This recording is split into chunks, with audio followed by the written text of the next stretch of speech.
Bienvenue dans l'univers de Belin. Je te souhaite une bonne écoute de cet extrait de Nick et Nunc, 13 nouvelles érotiques gays, lues par Hugo Jacquemin. Et maintenant, écoute bien. Zoltán Pollock. Je suis un grand amateur de peinture.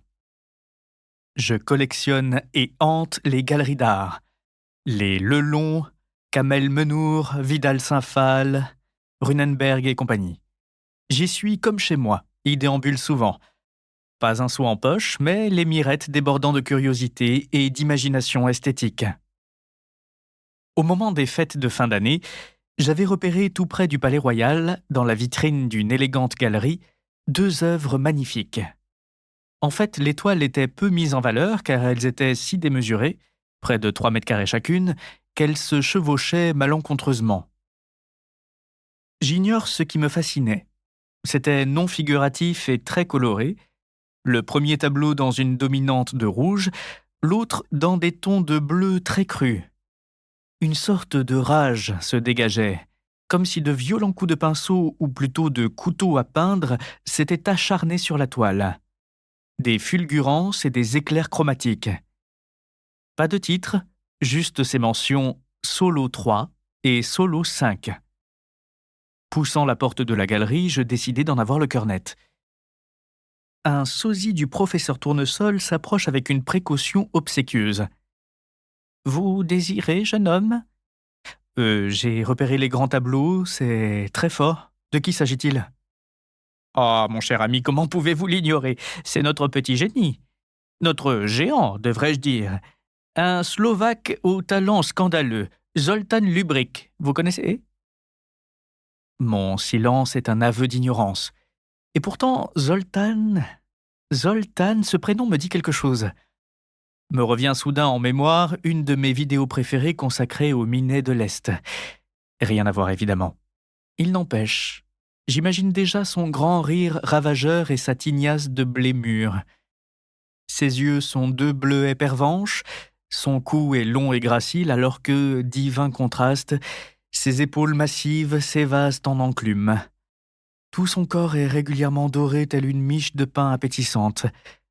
Non, pas tout son corps. La marque du sous-vêtement a laissé un triangle pâle. Cette oasis est si émouvante. Et sur ce fond neigeux, la touffe auburn explose comme un buisson ardent. Exubérant et sauvage, ce fouillis donne envie de s'y agripper d'une manière espiègle. Et l'appendice slave, me direz-vous. Déjà je l'imagine, je le vois, je le palpe des yeux. Très long, charnu mais souple, légèrement dévié, gonflé à son extrémité pour découvrir un gland généreux et comestible, semblable aux fruits préférés des pédés. Le délicieux litchi rosé, granuleux comme une couille et luisant comme un gland. À ce simple fantasme, déjà ma dextre s'entr'ouvre et s'arrondit, ressent en sa paume une rondeur, une chaleur élastique. Voilà que l'objet à géométrie variable s'échauffe, gonfle, se dilate graduellement. Entrevoyant enfin la pine, les yeux chavirés, je pourlèche mes babines, déglutis et... Mais vous rêvez, jeune homme. Pourtant, l'art de Lubric ne porte pas à la mélancolie, c'est tellement fulgurant, énergétique, vous voyez ce que je veux dire ? Ah, si je vois. Dans mon jean, j'ai ressenti un émoi qui ne trompe pas. C'est chaud et dur avec une sensation d'ensorcelante touffeur. Bref, l'appel de l'art. Excusez-moi, monsieur, ma pensée voguait vers la place Venceslas. Bref, de fil en aiguille, la conversation s'engage, je pousse mon avantage, je délire et étale sans vergogne mon érudition sur les peintres de Bohême. J'en rajoute même, je suis journaliste et tiens la rubrique Exposition dans le Figaroscope, où je n'omettrai pas de mentionner l'adresse de la galerie dans ma prochaine notice.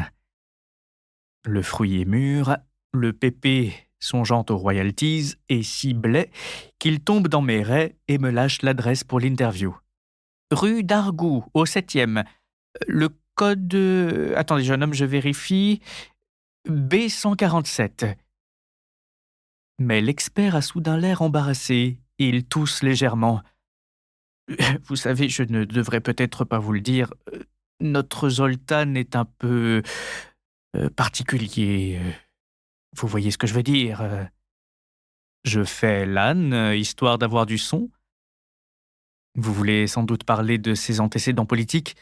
Son père, que j'ai croisé lors d'une escale à Bratislava, il m'interrompt d'un geste agacé. Non, non, rien de politique. Je voulais parler de son tournesol tout saute.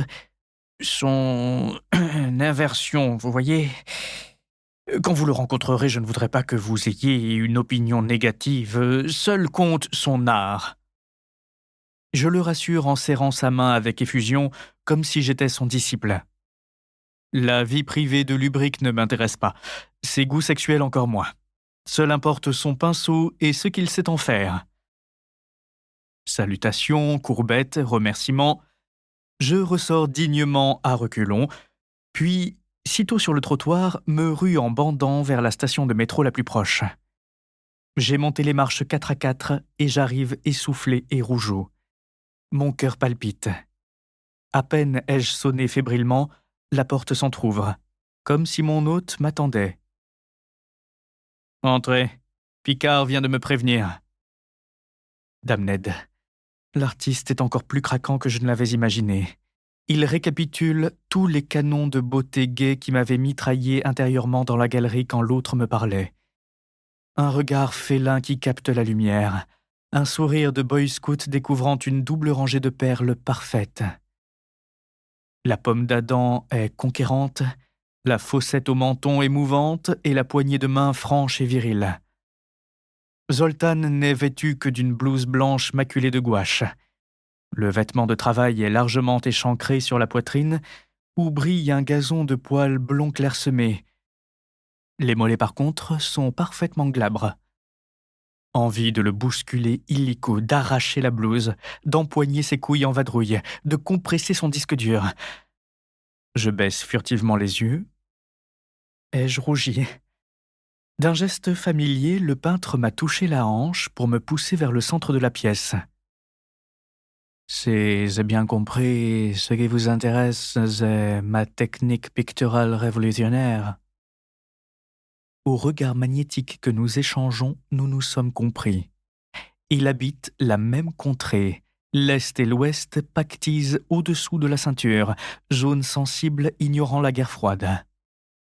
Enhardi par cet aveu muet, je lui rends son regard effrontément. Je me suis approché de lui à le toucher. Ma main s'enhardit sous le pli de l'étoffe rugueuse, je sens... Tu as atteint la fin d'un extrait de Nick et Nunc. Pour écouter l'intégralité du titre, tu peux l'acheter sur la plateforme de ton choix.